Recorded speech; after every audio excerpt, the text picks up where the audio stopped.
Terima kasih Bapa, kami buka hati kami bagi firman Tuhan dalam nama Yesus. Urapi hamba-Mu yang tidak ada apa-apanya.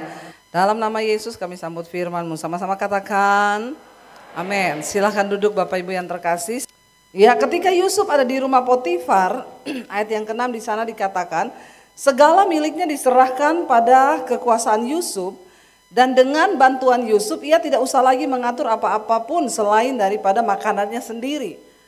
Ya, jadi kehadiran Yusuf di rumah itu benar-benar luar biasa. Ayat yang ke-7, ayat yang ke-6 masih di terakhir dikatakan, adapun Yusuf itu manis sikapnya dan elok parasnya. Yusuf itu ganteng, orangnya baik lagi, mirip-mirip suami saya begitu. Tapi jangan ada yang coba-coba melirik sama suami saya. Dan dikatakan di sana ayat yang ke-7, selang beberapa waktu istri tuannya memandang Yusuf dengan birahi. Lalu katanya, marilah tidur dengan aku.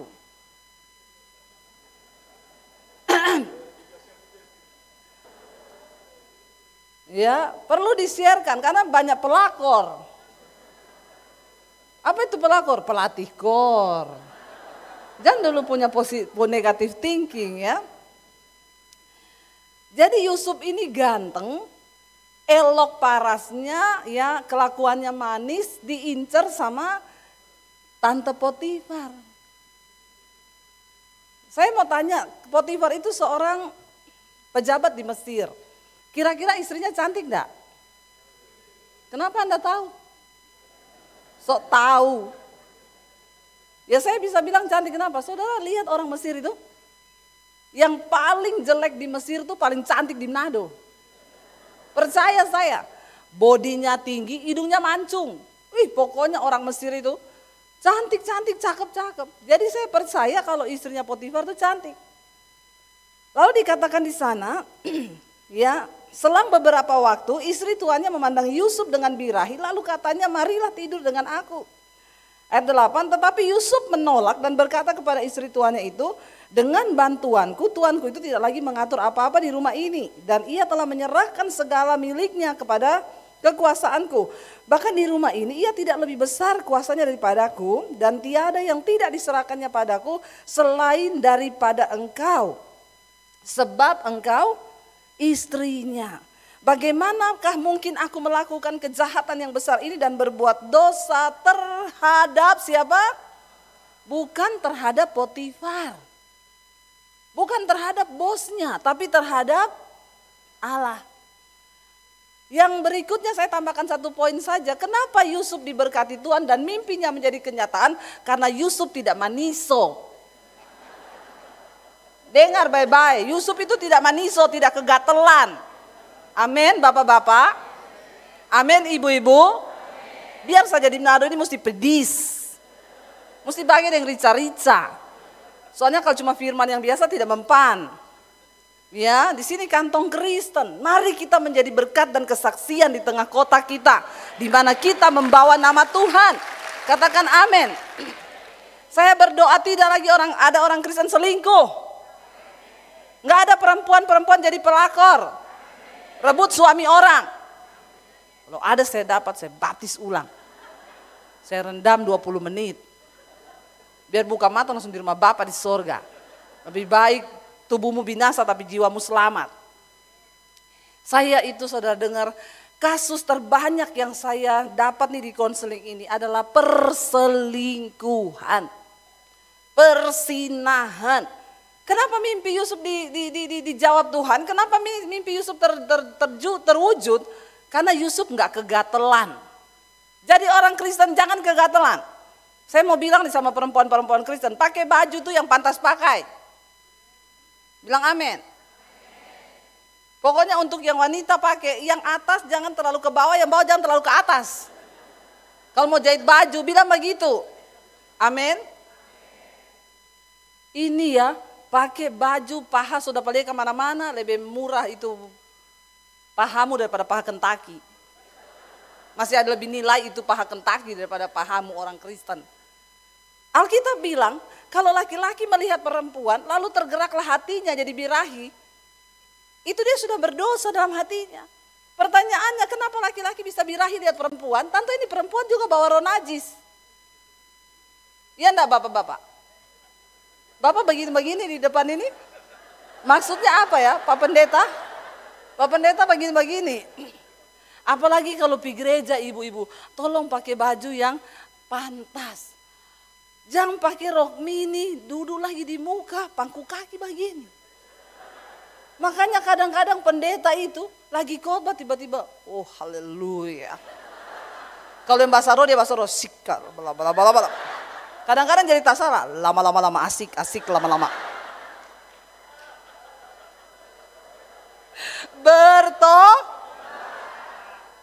Itu pendeta manusia kasihan. Dia banyak pergumulan, matanya itu masih mata manusia. Saudara datang ke gereja dengan baju begitu, tambah lagi bikin dia pergumulan. So itu kuntilanak bilang, saya sama orang Kristen lebih kudus saya. Bajuku panjang sampai di bawah, bolongannya satu tok di belakang. Orang Kristen so baju pendek, bolong di mana-mana. So itu kuntilanak bilang, yang setan Eka apa ye? Lebih setan dari setan kadang-kadang kita ini. Saya berbicara dengan keras Bapak Ibu. Kalau engkau melihat Tuhan sertai engkau di tahun 2023. Apapun prediksi dunia, bahkan tahun ini tahun kegelapan, tahun kesuraman. Orang yang berjalan di dalam kekudusan. Mereka lah yang akan melihat janji-janji Tuhan digenapi di dalam hidup kita. Katakan, yang ada selingkuhannya putus hari ini. Bilang amin. Berarti selingkuh semua ini. Astaga, kita cuma umpan loh ini, cuma diumpan, tak umpan semua. Bertobat ya. Jangan sampai Bapak Ibu, itu memang yang paling membuat hidup manusia itu kacau. Ketika engkau hidup dalam dosa, hidupmu itu tidak bahagia. Karena dosa itu pencabut damai sejahtera. Kita ini orang yang paling bahagia itu bukan orang kaya, tapi orang yang hidup dalam kekudusan. Tidak ada dosa, enak kita biar makan apa adanya, nggak ada tekanan. Tapi orang ada dosa, apalagi bapak-bapak, penghasilan cuma berapa? Baru mau berselingkuh lagi, tahu diri. Ya, apalagi kalau ada bapak-bapak so tua, kon dia pacaran yang anak ABG karena dia kasih uang. Baru dia bilang walaupun saya tua begini, ada cewek ABG suka kita. Pi bakaca ngana, bakaca ngana, kasiang. Itu perempuan cuma suka ngana pedoi. So tua bangka begitu. Ingai-ingai kalau masih ada doi jadi daddy sugar daddy. Tapi kalau sudah doi so jadi bapak-bapak diabetes. Ya bye-bye, jangan sembarangan bapak-bapak. Ya ketika engkau menikah pertama, istrimu itu yang menemani engkau di masa susah. Jangan setelah so ada doi sadiki sudah mulai cari yang lain-lain. Ya, jangan sok kegantengan. Ya, waktu engkau miskin yang suka ya istrimu itu. Tolong dihargai. Mari kita mulai membangun rumah tangga kita. Ya, jauhkan yang begitu-begitu. Kita hidup dalam damai sejahtera suami istri. Jangan hidup dalam kenajisan. Tapi saya juga dengar nih banyak ibu-ibu juga yang berselingkuh. Di Manado ini, tidak usah angkat tangan. Apalagi ini sosial media ini, ya ini handphone ini bisa jadi setan, bisa jadi membawa iman. Kalau handphone ini saudara pakai untuk putar mesbah doa di Debbie Basir TV, mesbah syukur tiap pagi, dengerin mesbah mujizat di BMC Pak Lukas, itu imanmu nambah. Tapi kalau engkau pakai yang lain-lain, ini bisa jadi setan, bisa juga membawa iman kita numbuh. Contoh saya ini mau cari bahan khotbah, saya cari di Google kaki Dian, yang muncul kakinya Dian. Pakai stocking hitam yang jaring-jaring. Bayangkan, sekali engkau klik itu kakinya Dian, maka besok dia muncul kakinya Susi, kakinya Linda. Semua kaki-kaki muncul. Jadi hati-hati bapak-bapak, apa yang kau lihat di sini itu bahaya. Banyak juga perselingkuhan terjadi gara-gara handphone. Satu kali ada oma-oma waktu saya pelayanan di satu tempat. Oma-oma, Ibu Debbie saya mau konseling Bu. Ibu mumpung saya ada di sini sekarang aja ngomong, saya masih ada waktu ini. Nanti saja kalau Ibu pulang saya minta nomor HP. Kenapa? Saya tidak tega Ibu.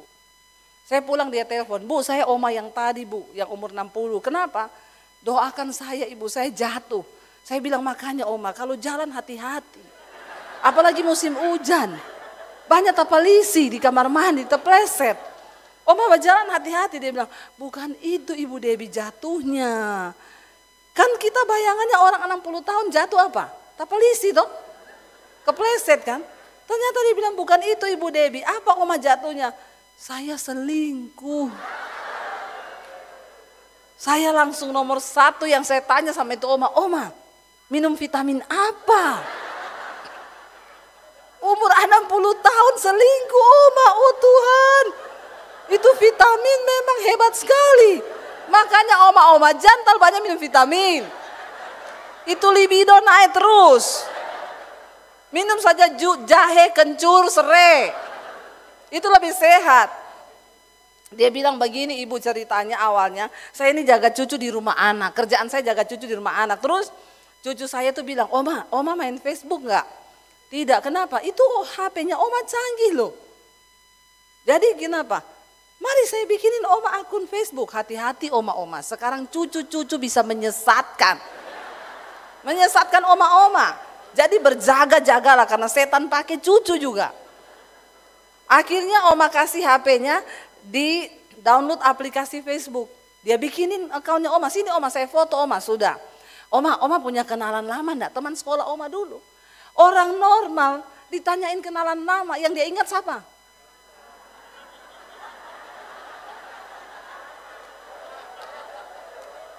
Ini semua kok masih normal ya?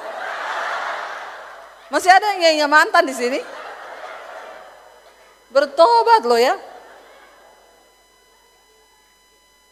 Dia bilang namanya mantannya, dia sebutin sama cucunya ini, dicari sama cucunya. Yang ini Oma bilang, iya mirip dan DP foto SMA dulu. Soalnya selama Oma tembak udah apa ini? Ini opa ini. Akhirnya cucunya bilang, oke, kita Oma berteman ya. Begitu berteman, cucunya bilang, Oma bisa chattingan. Oh bisa? Baku bicara dengan dia? Iyo. Ih bye-bye nih cucu ini zaman now memang cucu ini aduh dipakai iblis betul memang pakai iblis. Bye-bye Oma bye-bye. Jadi dia ajar tuh Oma cara chatting. Jadi Oma chatting, halo masih ingat saya enggak? Dia balas, iyo. Ih, ngana kita pemantan dulu tuh. Terus masih ingat enggak dulu waktu di bawah pohon asam Jawa dong? Masih ingat? Lah orang mantan bekas pacar yang diceritakan yang dulu-dulu tuh. Kamu ingat dulu? Oh dulu dah, waktu kucing belum babulu. Akhirnya semakin hari tiap hari chattingan terus. Dia bilang DP laki tanya, kau kenapa gak pulang-pulang? Masih urus cucu. Padahal video call dengan opa. DP mantan. Ih memang bahaya dunia akhir zaman So itu iblis sote ada di bawah pohon asam Jawa. Setan sote ada di pohon katapang. Setan sote ada di kuburan. Setan tuh di HP-mu. Lalu dia bilang gini. Terus akhirnya kami sering chattingan Bu. Ibu saya mau Ibu doakan saya. Ibu saya jatuh. Begini Oma kan baru di Facebook toh. Baru di Facebook. Makanya Oma hapus saja itu aplikasi kalau Oma tidak kuat iman. Bukan cuma di Facebook Ibu. Terus kami sudah sering ketemu dan melakukan hubungan. Oh Tuhan. Jadi saya tanya itu Opa tinggal di mana Oma? Di Kalimantan. Oma di Jakarta. Terus kalau mau ketemu gimana? Itu Opa terbang pakai pesawat datang di Jakarta. Kok Oma bilang begini? Soalnya Ibu Debbie kami ketemu itu di hotel. Saya bilang, Oma, di hotel itu cuma ada bantal dan kasur. Orang ketemuan pasti pengen bobo. Bobo-bobo siang. Ayo, yang suka-suka pi hotel. Jangan angkat tangan. Lalu dia bilang, iya Bu, karena kita ketemu di hotel, maka terjadilah hal-hal saya bilang, yang diinginkan. Jangan bilang tidak diinginkan, Oma. Saya cuma bilang begini, Oma, aduh Oma saya cuma mau bilang ikhtifar Oma, ikhtifar Oma. Banyak berserah ya Allah subhanallah Oma. Oma ingat umur Oma, umur 60, sebentar lagi di absen. Alkitab bilang sampai 70. Harusnya seumur 60 ke atas tuh siap-siap. Siap-siap menghadap. Ya, siap-siap menghadap itu bukan beli sepatu putih, baju putih, bukan. Siapkan dirimu, Oma, buang kenajisan, percabulan, buang kepahitan, buang semua dosa supaya engkau menghadap Tuhan itu dalam keadaan kudus. Itu yang Tuhan mau. Kenapa Oma begitu? Dia bilang, iya, saya nonton khotbah Ibu di YouTube, saya rasa ketampar-tampar Ibu. Saya bilang, kalau tidak ketampar saya tendang kau. Bertobat nak? Puji Tuhan dia bertobat. Bapak Ibu, engkau tidak akan pernah bisa bahagia ketika engkau hidup di dalam dosa. Tuhan menuntut kekudusan dari hidup kita. Tahun ini engkau akan melihat pemeliharaan Tuhan asal engkau menjaga hidup dalam kekudusan. Yang hidup dalam kenajisan, perselingkuhan, jauh-jauh bertobat hari ini. Jangan engkau sombong. Orang yang terus hidup dalam dosa itu sombong, dia pikir dia masih lama mati. Kalau saya bilang tentang mati, mempersiapkan diri kematian, yang muda-muda kau jangan melirik sama yang rambut putih ya. Terus kau lihat oma-oma di sini, mana yang oma-oma rambut putih nih, terus kau bilang, dia duluan ini. Syarat mati itu bukan tua. Ya, jangan engkau sombong karena engkau merasa engkau sehat. Syarat mati itu bukan sakit. Banyak orang sehat langsung mati. Mari kita menjaga hidup kudus di hadapan Tuhan. Supaya ketika kapanpun Tuhan panggil, kita nih siap menghadap Tuhan. Amin Bapak Ibu.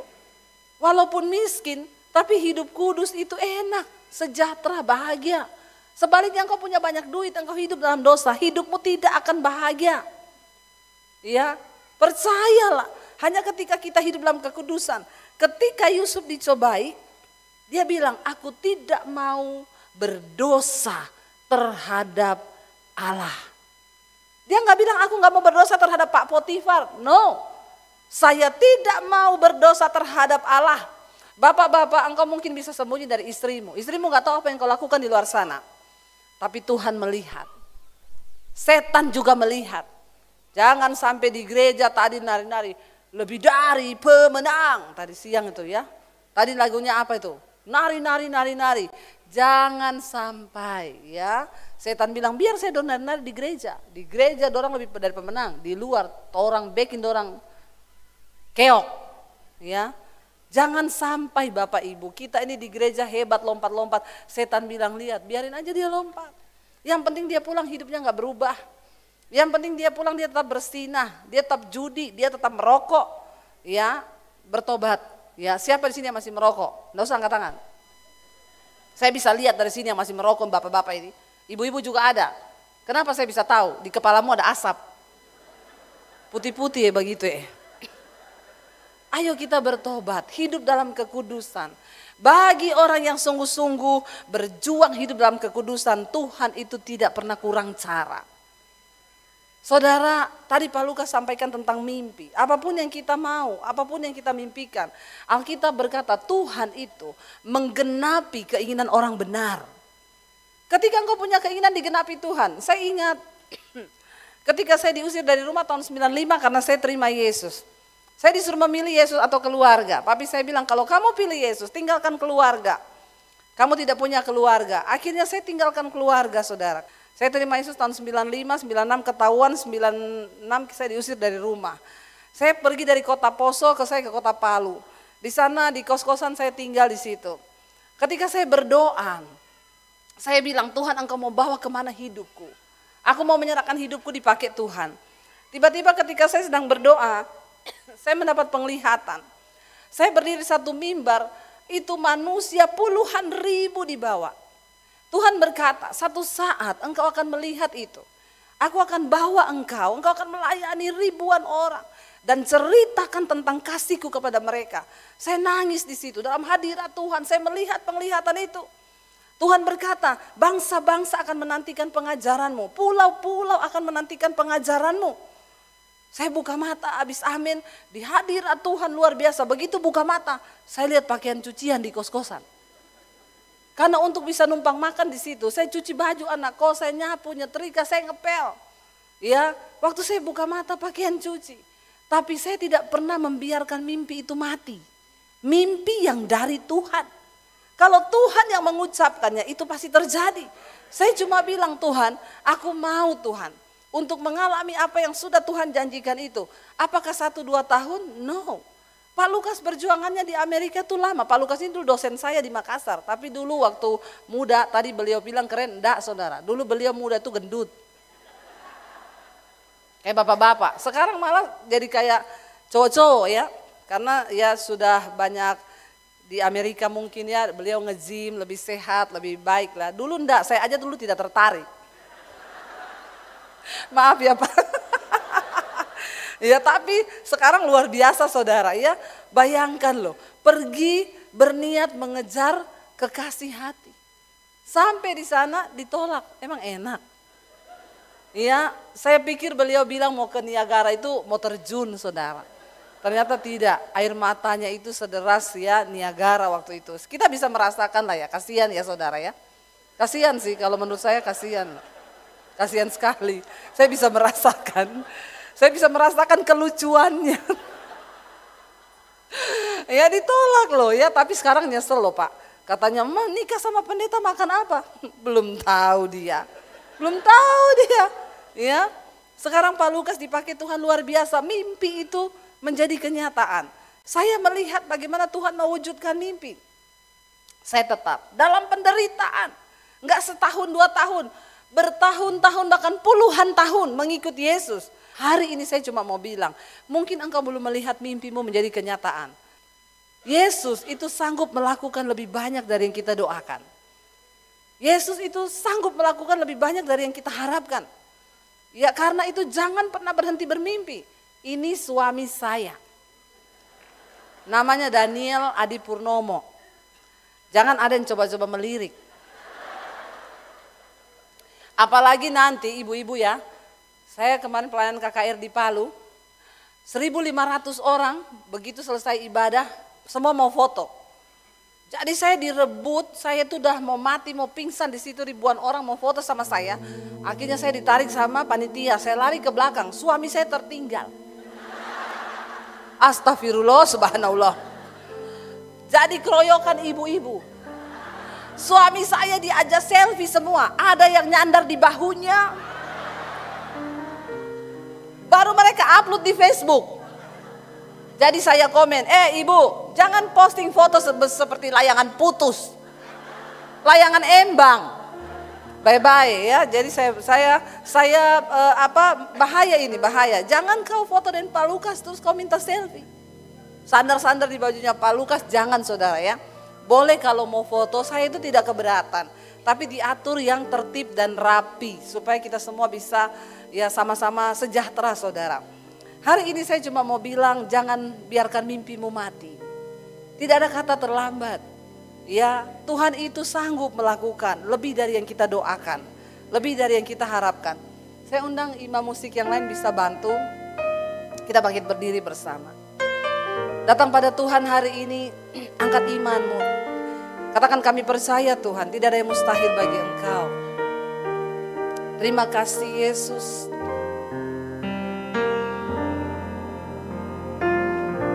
Tak selalu Tuhan menjawab doa, namun Dia beri yang terbaik di waktu yang tepat.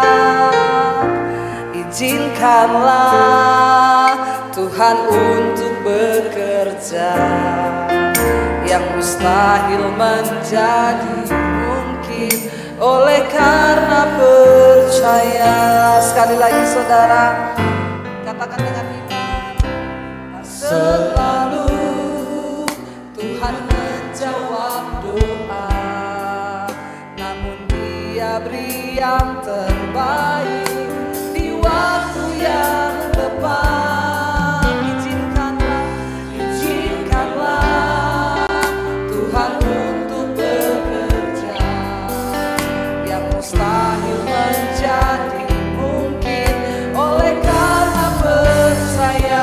Mari angkat tanganmu, katakan Yesus mendengar lebih dari yang ku doakan. Yesus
Mari tutup mata dalam hadirat Tuhan. Yesus ada di tengah kita malam ini. Dan dia mendengar lebih dari yang engkau doakan. Bahkan dia sanggup menjawab lebih dari yang kau harapkan hari-hari ini. Apa yang sedang saudara harapkan? Apa yang sedang engkau mimpikan hari-hari ini? Dia Tuhan yang ingin melihat hidupmu lebih baik. Kalau engkau berkata, Tuhan, aku ingin tahun ini rumah tanggaku lebih baik. Kalau engkau berkata, Tuhan, aku ingin tahun ini keuanganku lebih baik. Kalau engkau berkata, aku ingin Tuhan tahun ini kesehatanku lebih baik. Maka percayalah saudara, Tuhan terlebih rindu melihat keadaanmu semakin baik. Namun seringkali dosa itu yang menjadi penghalang berkat Tuhan turun dalam hidup kita. Biar malam ini kita bilang, Tuhan, kami mau bertobat. Dan kami mau taruh semua mimpi-mimpi kami di dalam tangan Tuhan. Angkat tanganmu saudara, dengan iman katakan. Sekali lagi, dengan iman katakan. Yesus mendengar lebih dari yang kudoakan. Yesus menjawab lebih dari yang kuharapkan.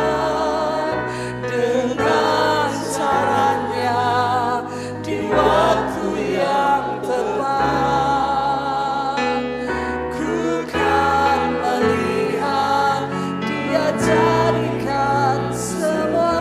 Lebih lagi cepat saja katakan, yes, kami tahu engkau mendengar lebih dari yang kami doakan Tuhan. Yesus menjawab lebih dari yang kami harapkan. Amin Tuhan. Dengan cara-Mu Tuhan, di waktu yang tepat, ku kan melihat dia jadikan. Angkat iman katakan, Yesus mendengar lebih dari yang Yesus menjawab lebih dari yang kuharapkan. Dengan caranya di waktu yang tepat, ku kan melihat dia jadikan semua perbuatan. Ku kan melihat dia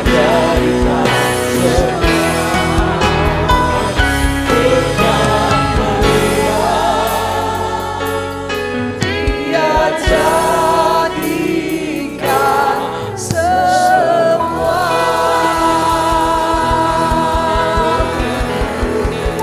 Kami percaya tidak ada perkara yang mustahil bagi Tuhan.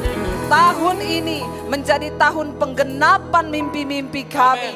Rumah tangga kami dipulihkan, keuangan kami dipulihkan, pekerjaan kami dipulihkan, kesehatan kami dipulihkan. Sebab Tuhan menjawab semua keinginan dan kerinduan kami. Bawa hidup kami sungguh-sungguh dalam perkenanan-Mu Bapa. Kami tinggalkan dosa, kami buang semua hal yang tidak berkenan, agar tidak ada penghalang berkat di dalam hidup kami. Ini waktunya hidup kami menjadi kesaksian bagi nama Tuhan, sehingga dunia boleh melihat dan berkata, sungguh Engkau disertai oleh Tuhan. Engkau disertai oleh Tuhan. Kami percaya itu Bapa. Kami percaya itu terjadi dalam hidup kami. Terima kasih Tuhan. Terima kasih buat malam ini. Segala pujian, hormat, kemuliaan hanya bagi Engkau. Di dalam nama Tuhan Yesus yang percaya diberkati Tuhan, katakan bersama. Amin. Silakan duduk.